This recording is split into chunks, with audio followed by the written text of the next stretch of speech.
Hello everyone. और कल हम लोगों ने जो टॉपिक ख़त्म किया था वो था कंप्यूटर फंडामेंटल्स, जिसमें हम लोगों ने बेसिक कंप्यूटर आर्किटेक्चर देखा था, प्रिंटर, इनपुट आउटपुट डिवाइसेस देखे थे, और ये देखा था कि कितने जनरेशन्स थे कंप्यूटर के और हर जनरेशन का क्या एडवांटेज या डिसएडवांटेज रहा। ठीक है। अब आज जो हम लोग टॉपिक शुरू करने जा रहे हैं वो टॉपिक का नाम है मेमोरी ऑर्गेनाइजेशन। ठीक है। और ये भी काफ़ी इम्पॉर्टेंट टॉपिक है।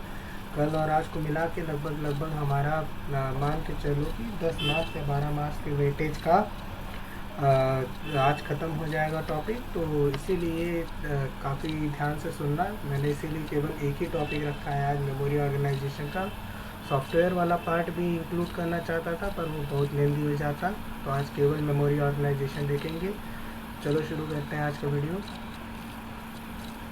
मेमोरी ऑर्गेनाइजेशन में सबसे पहला यही होता है कि कंप्यूटर ऑर्गेनाइजेशन क्या होता है। पहले ये समझो, computer organization is the way in which the components are built in computers, while computer architecture is the field of study of selecting and interconnecting hardware components to create computers that satisfy functional performance and cost goals। ठीक है। तो इतने पूरे topic का क्या मतलब हुआ?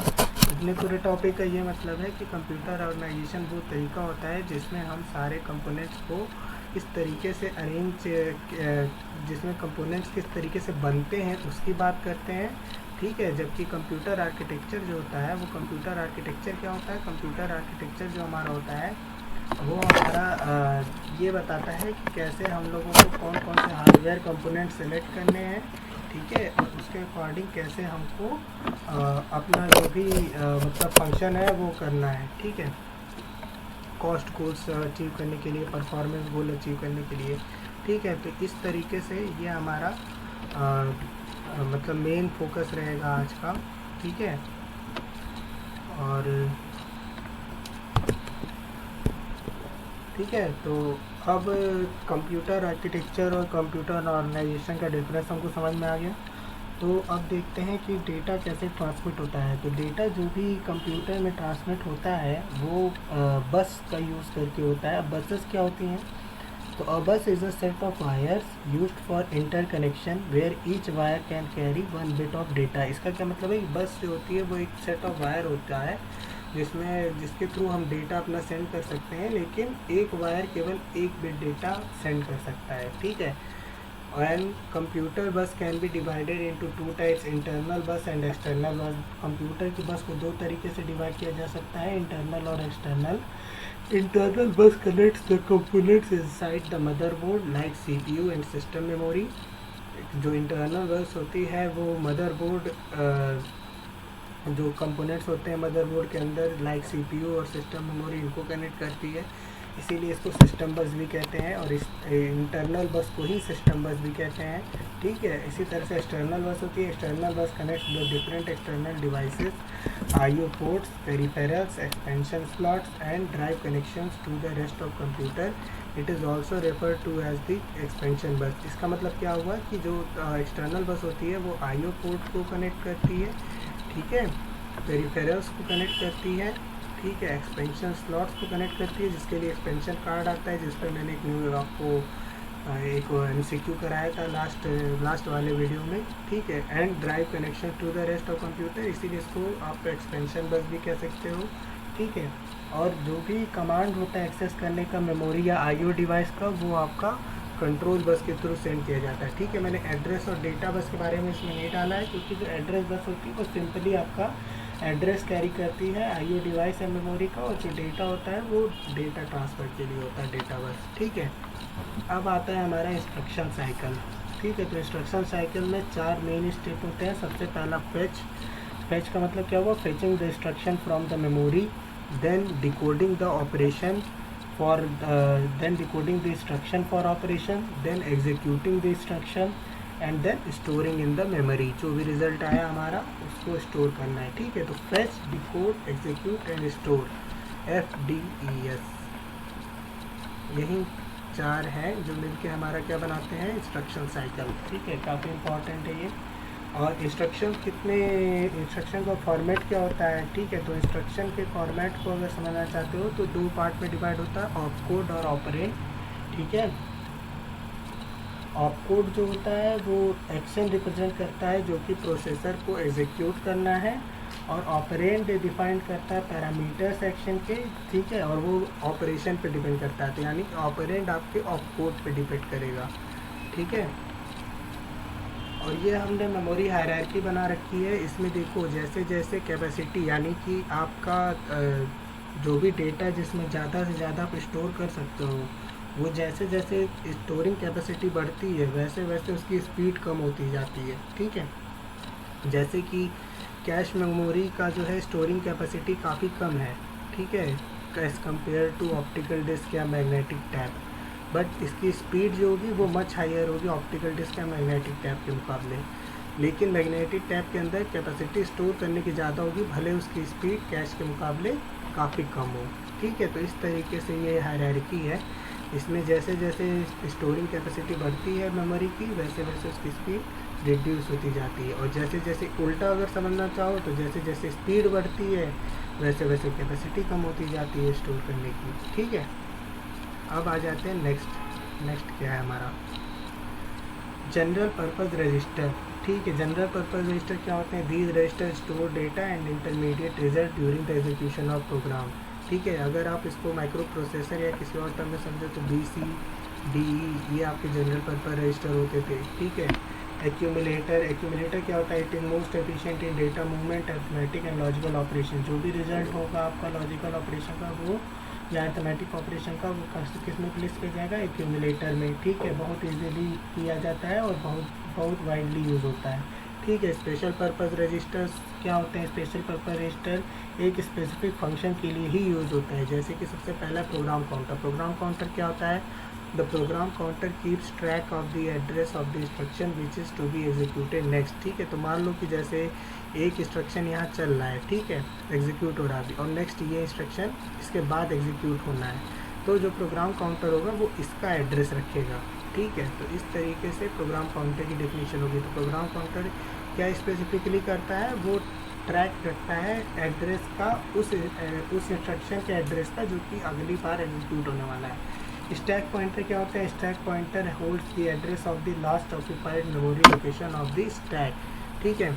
Stack क्या होती है, स्टैक को आप लोग जनरली इस तरीके से समझ सकते हो कि stack is a sequence of memory location defined by the user which is used to save the contents of a register if it is required during the execution of a program, ठीक है। तो जैसे कि अगर मैं इसको और तरीके से समझाऊँ तो एक मान लो स्टैक है, ठीक है।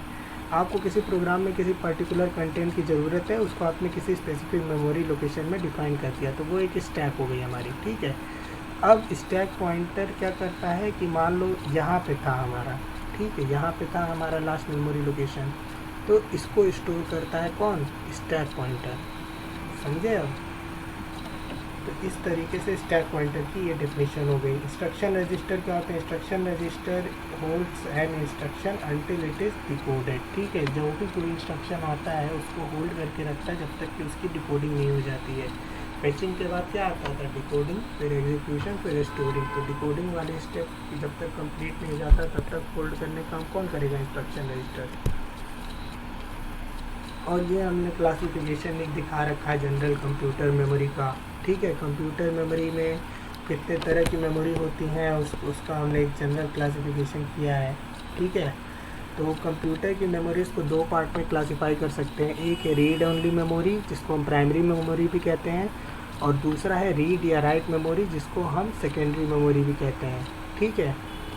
Read only memory generally factory programmed होती है या यूज़र प्रोग्राम्ड होती है। अगर फैक्ट्री प्रोग्राम्ड है तो read only memory, user programmed है तो प्रोग्रामेबल रीड ओनली मेमोरी, ठीक है।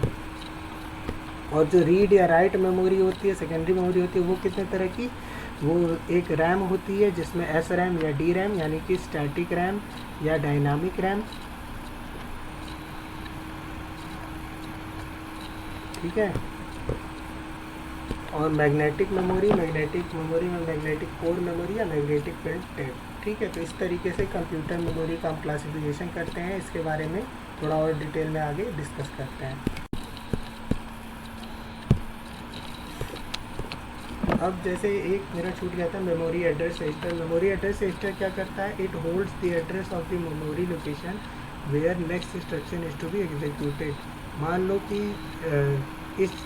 अभी यहाँ पे है हमारा इंस्ट्रक्शन, ठीक है, फिर कोई कंडीशन ऐसी लगी है कि 3 से 4 लाइन बाद यहाँ पे आने वाला है, ठीक है, लूप की कोई ऐसी कंडीशन लगी कि यहाँ आएगा, तो इस इंस्ट्रक्शन का एड्रेस कौन स्टोर करेगा, मेमोरी एड्रेस रजिस्टर, ठीक है। मेमोरी डेटा रजिस्टर भी होता है जो कि डेटा स्टोर करता है, ठीक है, और एड्रेस रजिस्टर क्या करता है, एड्रेस स्टोर करता है, ठीक है। जो नेक्स्ट इंस्ट्रक्शन जो भी एग्जीक्यूट होने वाला है उसका एड्रेस कौन स्टोर करेगा, मेमोरी एड्रेस रजिस्टर। बफर्स भी यूज़ होते हैं। बफर क्या होते हैं, it is a temporary physical storage use to hold data during execution process from one place to another, ठीक है। तो एक टेम्पररी फिजिकल स्टोरेज होता है, मतलब कोई परमानेंट स्टोरेज नहीं है जैसे कि प्राइमरी मेमोरी, मेन मेमोरी। ये एक टेम्पररी स्टोरेज है जहाँ पर एग्जीक्यूशन के बाद कुछ डेटा को हम स्टोर करते हैं ताकि हमारा जो इंस्ट्रक्शन है वो जल्दी से जल्दी एग्जीक्यूट हो सके, ठीक है। फिर प्राइमरी मेमोरी या मेन मेमोरी क्या होती है, तो primary memory holds only those data and instruction on which computer is currently working. Computer जिस डेटा या इंस्ट्रक्शन पे अभी काम कर रहा होगा सिर्फ वहीं हमारे प्राइमरी मेमोरी में जाएंगे, ठीक है। कैरेक्टरिस्टिक क्या होती है प्राइमरी मेमोरी की, कि पहले तो ये सेमीकंडक्टर मेमोरीज होती हैं, ठीक है। दूसरा ये वोलाटाइल होती हैं, ठीक है। वोलाटाइल मतलब क्या, कि जैसे ही लाइट आप हटाओगे वैसे ही इनका डेटा उड़ जाएगा, और ये सेकेंडरी मेमोरी से फास्टर होती हैं, ठीक है। ये कैरेक्टरिस्टिक है प्राइमरी मेमोरी के। एक जनरल कंपैरिजन प्राइमरी मेमोरी में किया गया है रैम और रोम में, ठीक है। रैम क्या होता है, रैम का फुल फॉर्म होता है रैंडम एक्सेस मेमोरी, और RAM is a form of data storage that can be access randomly at any time in any order and from any physical location, ठीक है, allowing quick access and manipulation, while read only memory or ROM is also a form of data storage that cannot be easily altered or reprogrammed, stores instructions that are not necessary for rebooting up to make the computer operate when it is switched off, they are hardwired। इसका मतलब क्या है, इसका मतलब ये है कि रोम जो होती है उसको आप दोबारा प्रोग्राम नहीं कर सकते, लेकिन रैम को आप कर सकते हो, ठीक है, कहने का मतलब ये। और रैम का फुल फॉर्म, रोम का फुल फॉर्म पता ही चल गया। रैम क्या होता है, RAM allows the computer to read data quickly to run applications, it allows reading and writing. ROM store the program required to initially boot the computer. ROM में क्या होगा, बूट करने वाला जो भी प्रोग्राम हो कंप्यूटर का वो स्टोर होगा। रैम में क्या होगा, वो डेटा वो कंप्यूटर को हेल्प करेगा उन डेटा को रीड करने में जिससे कि एप्लीकेशन स्मूथली चल सके, ठीक है। और रोम जो होता है वो केवल रीडिंग अलाउ करता है, उसमें आप कोई भी चेंज नहीं कर सकते हो, ठीक है, जबकि रैम को कर सकते हो। रैम जो होता है वो वोलेटाइल होता है, ठीक है, इसके कंटेंट्स ख़त्म हो जाते हैं when the device is power of, ठीक है। जब भी इनका डिवाइस पावर ऑफ होगा वैसे ही रैम के सारे कंटेंट उड़ जाएंगे, जबकि रोम जो होती है वो नॉन वोलेटाइल होती है और उसके कंटेंट्स हमेशा बने रहते हैं even when the device is powered of, ठीक है। 2 टाइप्स ऑफ रैम होती है, सबसे पहली एस रैम जिसको कि हम स्टैटिक रैम भी कहते हैं, और दूसरी डायनामिक रैम। जबकि रोम में कई सारे होते हैं, P ROM, E P ROM and E ROM, ठीक है। तो अब हम लोग जनरल वे में बात करेंगे किसकी, स्टैटिक रैम और डायनामिक रैम की, और उसके बीच में भी डिफरेंस देखेंगे, ठीक है। स्टैटिक रैम क्या होती है, ये एक टाइप ऑफ रैम है जो कि लैचेस का यूज़ करती है to store charge. Dynamic RAM किसका यूज़ करती है, कैपेसिटर्स का, to store bits in the form of charge. तो क्या डिफरेंस पता चला, यहाँ कैपेसिटर्स यूज़ हो रहे हैं, ठीक है, और यहाँ पे लैचेस स्टोर हो रही हैं, ठीक है, चार्ज स्टोरेज के लिए यहाँ लैचेस, और यहाँ क्या, ये, ठीक है। और एस रैम का क्या है, एस रैम की स्पीड फास्टर होती है, डी डायनामिक रैम की स्पीड स्लोअर होती है। एस रैम का साइज़ बड़ा होता है, डी डायनामिक रैम का साइज़ स्मॉलर होता है। कॉस्ट क्या होती है, इसकी ज़्यादा होती है, जबकि डायनामिक रैम की कम होती है। कैपेसिटी क्या होती है, कैपेसिटी आपकी जो भी होती है वो कम होती है, ठीक है, इसकी कैपेसिटी कम होगी। जबकि इसकी SRAM से 5 से 10 गुना ज़्यादा कैपेसिटी होगी। इसको CPU कैश मेमोरी या हार्ड ड्राइव बफर में यूज़ करेंगे। ये जनरली मेन मेमोरी की तरह यूज़ होती है। कितने टाइप होते हैं? एसिंक्रोनस SRAM, सिंक्रोनस SRAM और pipeline burst SRAM। Dynamic RAM के कितने होते हैं? Fast page mode dynamic RAM, extended data out dynamic RAM, burst radio DRSS और सिंक्रोनस DRAM। पावर कंजम्पशन इसका कम होता है। स्टैटिक रैम में ये फ़ायदा है कि पावर कंजम्पशन इसका कम होता है, जबकि डायनामिक रैम का पावर कंजम्पशन ज़्यादा होता है, क्योंकि इसमें कैपेसिटर्स यूज हो रहे हैं। ठीक है, उसमें लैचेस। ठीक, तो ये तो हमारी बात थी रैम की। रोम का मैंने बता ही दिया था। ठीक है, और एक जनरल वे में देखें तो कैश मेमोरी वगैरह थोड़े से इंपॉर्टेंट टॉपिक है, उसके बारे में बात कर लेते हैं।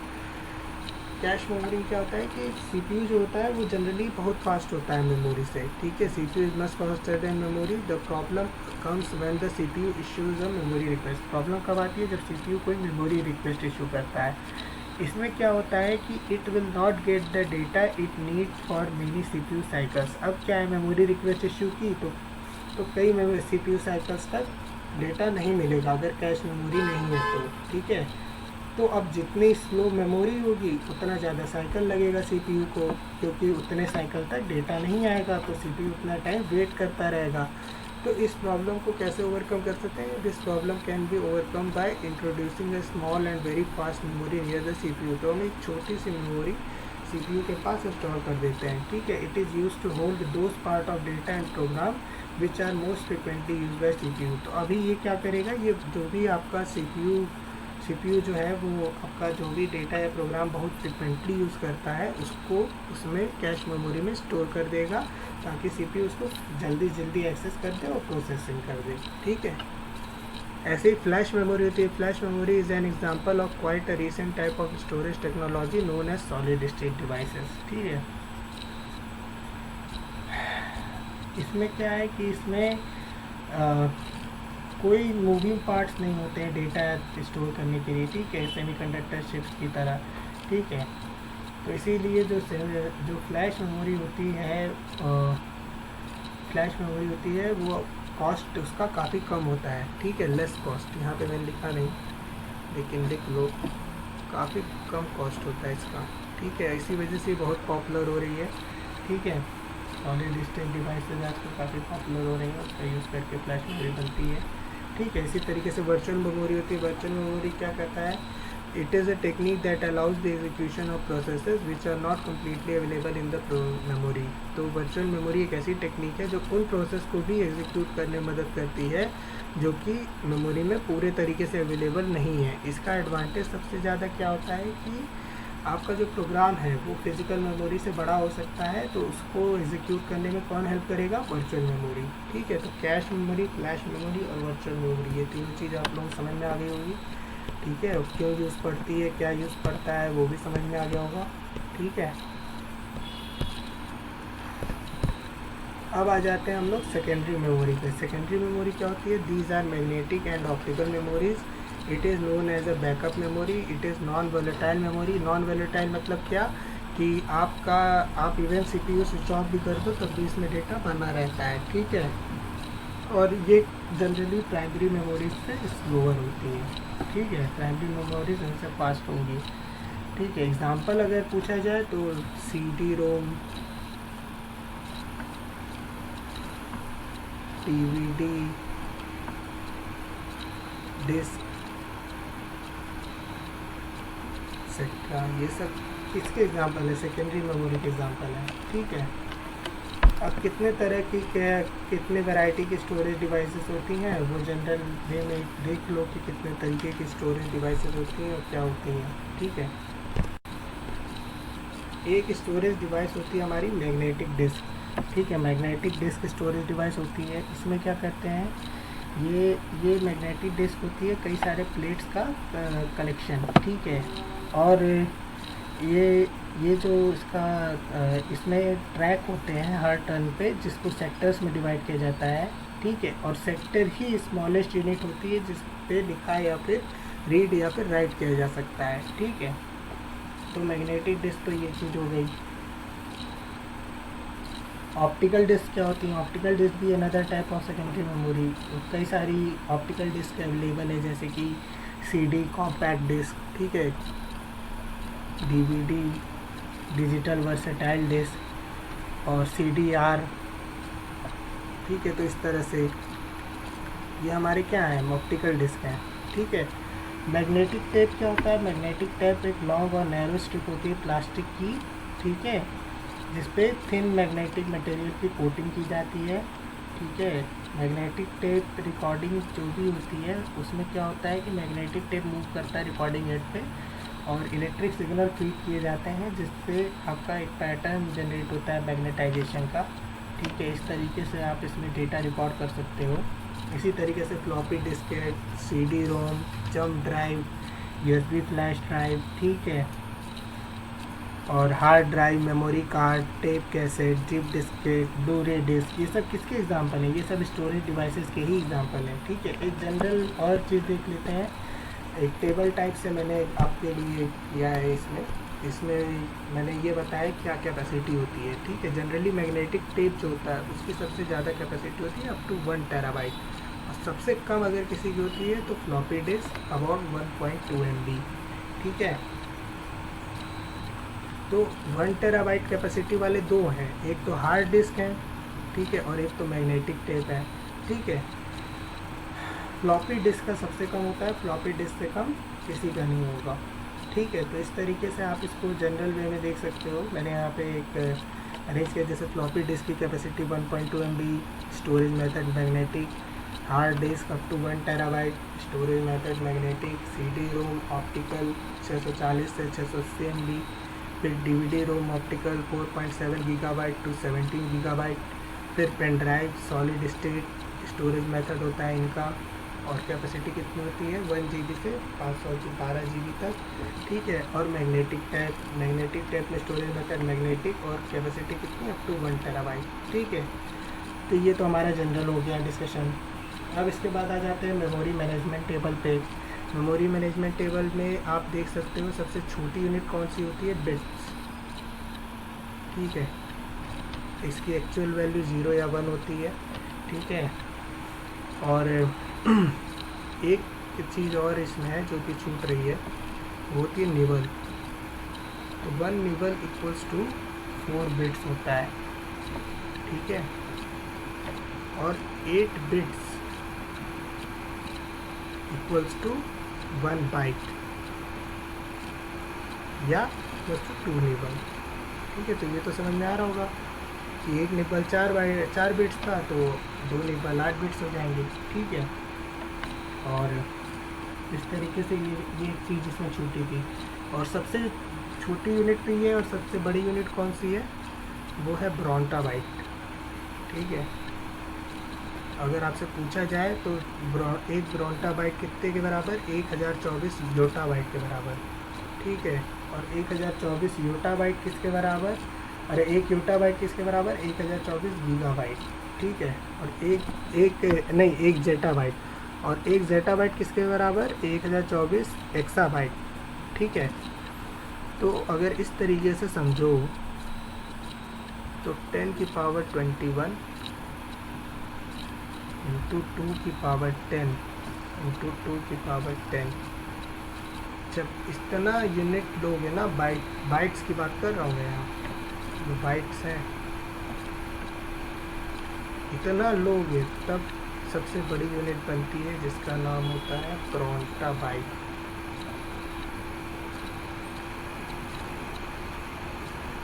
ठीक है। जनरली लोगों को टेराबाइट तक पता होता है, कुछ लोग तो पेटाबाइट एक्साबाइट भी जानते होंगे, लेकिन जेटाबाइट योटाबाइट और ब्रोंटाबाइट कम ही लोगों को पता होता है, तो ये जानते रहो, ठीक है। काफ़ी इंपॉर्टेंट है ये। और ये मेमोरी मैनेजमेंट टेबल में अप्रॉक्सीमेट एक्चुअल वैल्यूज़ पे क्वेश्चन बहुत आते हैं, तो याद रखना, ऐसा ना हो कि एग्ज़ाम में छूट जाए, ठीक है। तो ये मेमोराइज़ कर लेना बिल्कुल, समझ गए। चलो अब नेक्स्ट कुछ क्वेश्चन देख लेते हैं, फिर उसके बाद ये भी सेशन रैप करेंगे हम लोग।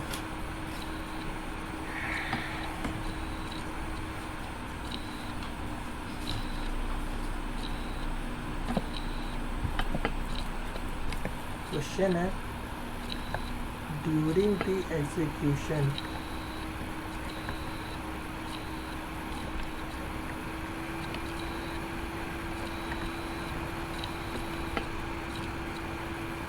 of instructions,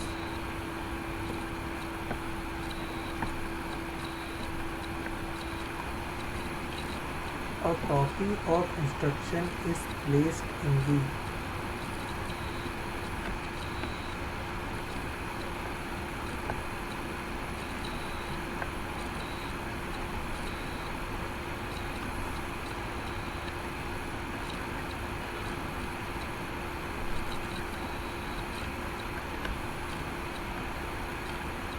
ठीक है। अब ऑप्शन दे रखा है ए रजिस्टर,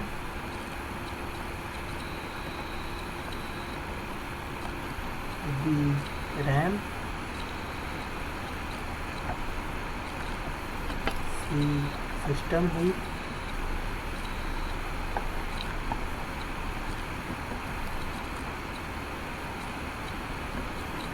डी कैश, ई रोम। ठीक है, अब आपको इस क्वेश्चन का आंसर बताना है, तो बताओ क्या आंसर होगा। अभी बताया था कि जब भी कोई ऐसा इंस्ट्रक्शन होता है जो बार बार यूज़ होने वाला हो तो उसको किसमें पेस्ट करेंगे, कैश में। ठीक है, तो आंसर क्या हो जाएगा, कैश, ताकि जो हमारा सीपीयू है वो इंस्ट्रक्शन फास्ट तरीके से एग्जीक्यूट कर सके। ठीक है, नेक्स्ट क्वेश्चन है, what is the full form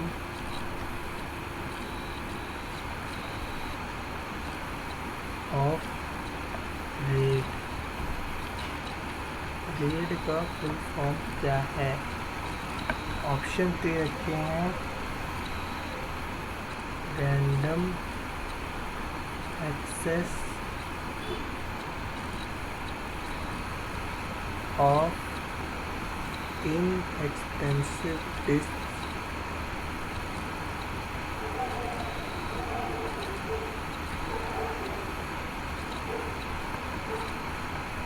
दूसरा है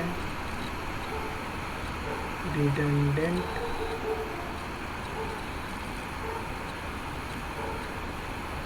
एरे ऑफ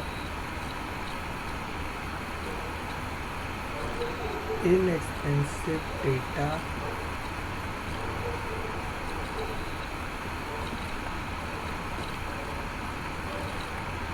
तीसरा है रैंडम एरे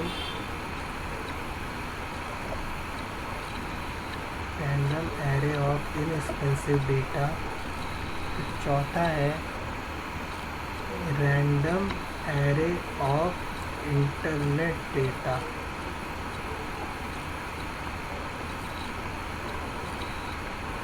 फिर पांचवा है redundant array of inexpensive disk.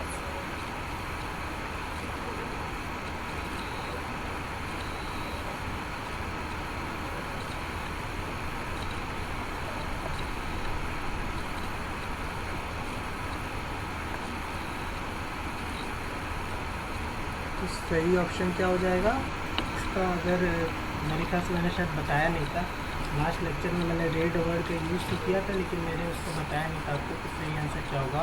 तो इसका जो सही आंसर होगा वो होगा option E, redundant array of inexpensive disk. ठीक है, तो इनको मेमोराइज कर लेना। तो ये दो क्वेश्चन अभी मैंने करा दिए हैं, और भी आगे क्वेश्चन कुछ करते हैं तो उसके बाद देखते हैं। अब एक क्वेश्चन दिया है, a neighbor is equal to how many bits?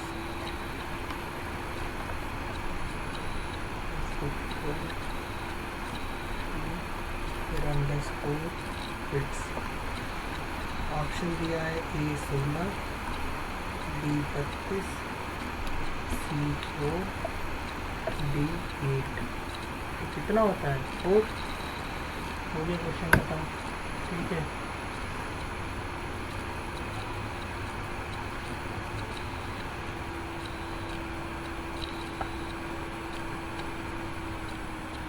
Question है rearranging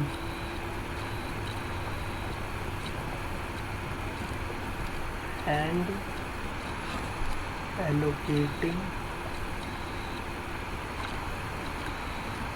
space in memory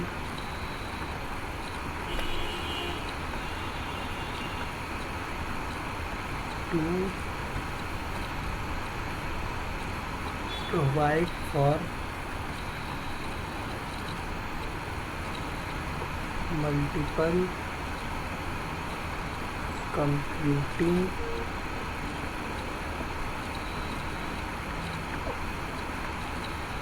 tasks is called, option A है मल्टी प्रोग्रामिंग,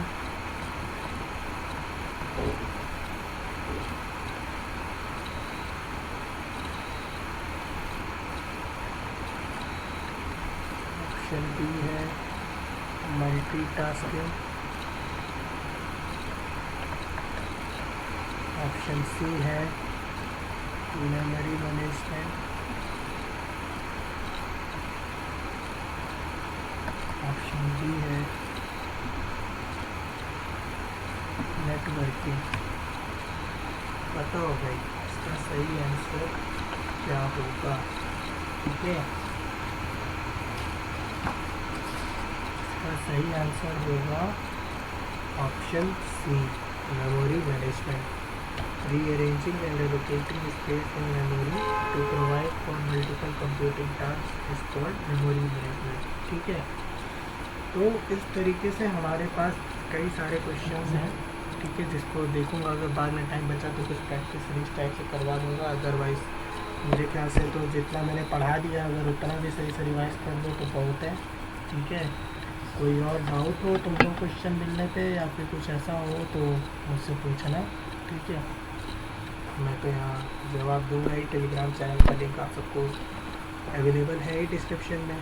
ठीक है, so good luck and all the best.